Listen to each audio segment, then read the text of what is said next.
I'm just going to focus mostly on the face, and I'm going to create a new layer. And normally when I'm doing a painting, I'll do each refinement process on a separate layer. I won't just work on entirely one layer, and if a mistake gets made, I'll have to change around everything. At least this way, that if we do make a mistake with this refinement process, we can just erase it, and we'll still have the block colors available here for us to use as we go. So on this new layer, I'm going to name it Refine. And I'm just going to concentrate on the facial features for now. So, as you can see, I've done here with the eye, this section is in lights and this section is in shadow from the hair. So I'm just going to try and emphasize that a little bit stronger. What I'm going to do is get rid of the sketch layer for this, or just make it invisible. You can still use it as reference.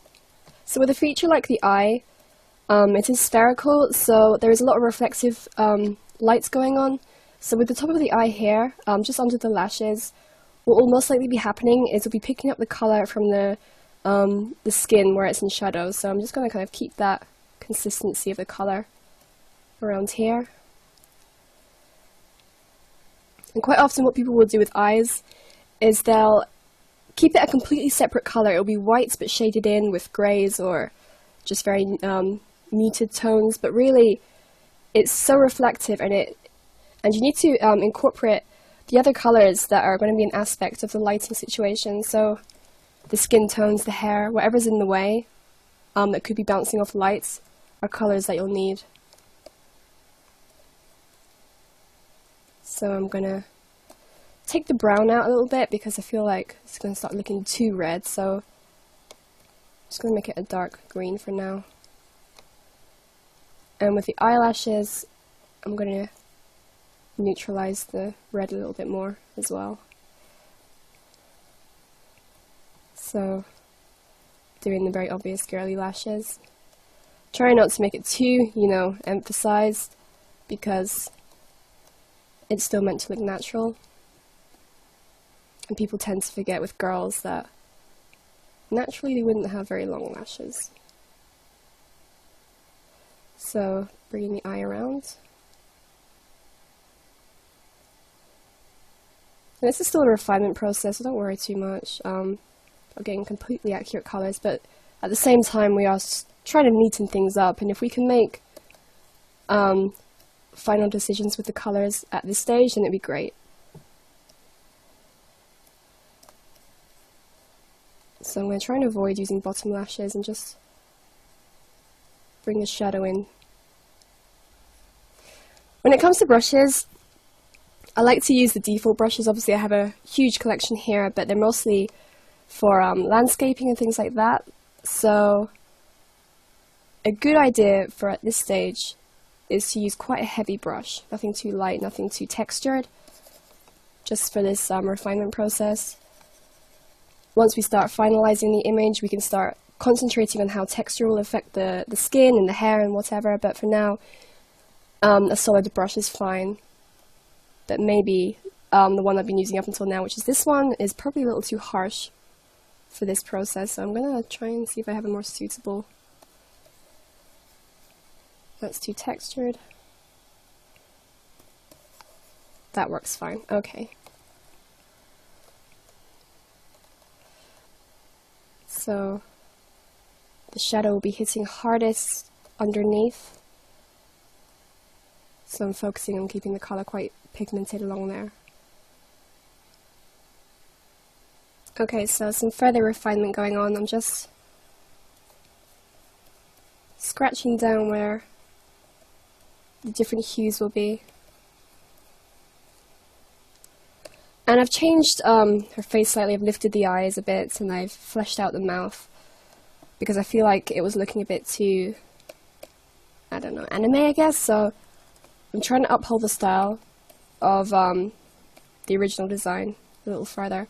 So at this stage I want to kind of start smoothing out these colors, and I'm going to use the smudge tool on the soft setting. I'm going to make it quite large. And I'm just going to very gently just nudge it. I don't want to like bring a sweeping line down because then it takes forever and you can't, it's just going to look bad. So ever so slightly, just nudging it, just blending it in a little bit. And this is ideal for blending colors that you can't quite, well, you can do by hand, but it's a long process and it means continuously using the eyedropper. So by doing it this way, you're just kind of getting a blend. And this isn't a texture that we like to use in digital paintings very often because it's just too smeary. So once we have that blended effect, you can now start getting the medium tones and just building up from there. So I kind of want the jaw coming down like this a bit, so I'm bringing these slightly darker shades. And I'm going to use a softer brush ever so slightly. I'm going to use this one here. Just start bringing that down. And a good way of doing soft brush strokes is using the eyedropper. And I'm going to use a second source of light. The sunlight's coming from this direction, but I'm going to use maybe a slightly bluish or purple hue coming up from beneath, hence why the hair is slightly purpler on the underside. So I'm going to try and create that effect on the jawline as well. So with light pink, too light, very slightly bringing that colour in underneath. And that's more something that we work on at the end, but I just want to make sure I'm going to be reminded of it by just slightly touching on it now.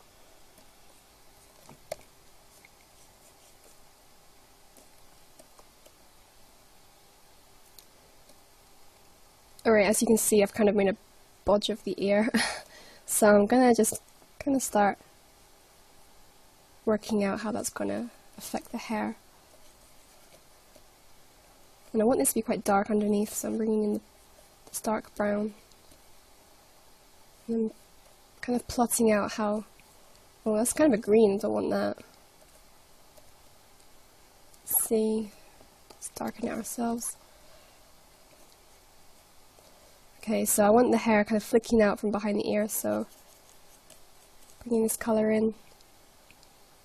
And with this pink, I'm going to make it a little bit more red. Darken it, further red.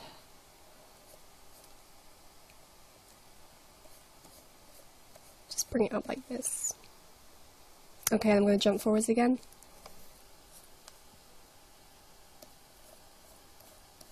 Okay, so there's a huge amount of colours going on right now. I'm going to try and control that a little bit in the future maybe, but for right now I just want to get the different tonal values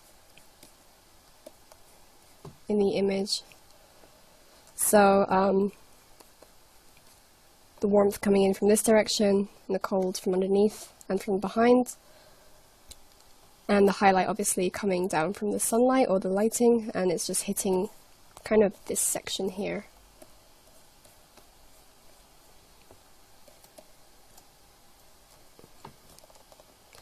Okay, so make a few tweaks. Just gonna darken the shadow up on the eye a bit. And probably bring in a stronger highlight. And this is a process that will take, you know, a number of hours, depending on how accurate you want it, but that's probably why I've been jumping out quite a fair amount. So bringing the shadow quite heavy. And I'm gonna just change the shape of this slightly, bring it out a little bit. Bring the shadow up. I'm gonna make my brush a little smaller. Oh, I realised I've been working on the hair refine. Well, that's fine because the hair and the body, aside from this little section here, are separate. So there isn't going to be any overlapping, so you don't have to worry too much about that. But I'm just going to rename this for the sake of it to refine 2.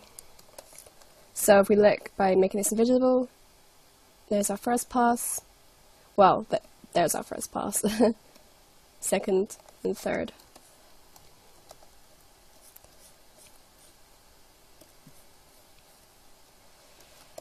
So you can see how layering your different refinements can become handy.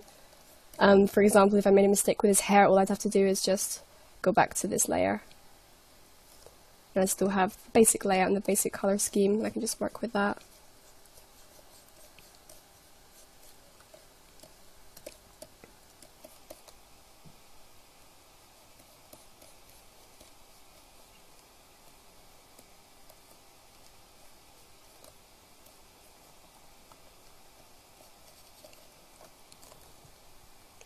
Okay, so I've brought in some different highlights and lowlights into the arm definition. I've kind of sculpted out where this muscle would meet this one.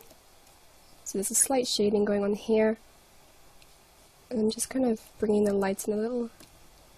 This probably needs to be a little bit of a different tone, because seeing as the lighting's coming from beneath, so I'm going to make that a little bit more pink. Still a bit lighter though.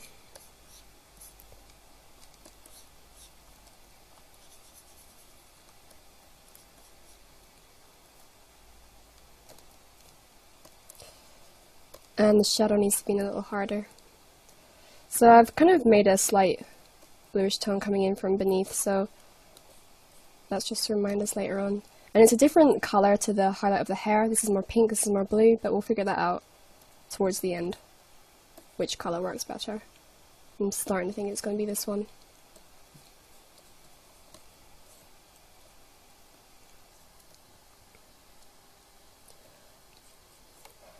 So we need to bring in the lights a little further into her back.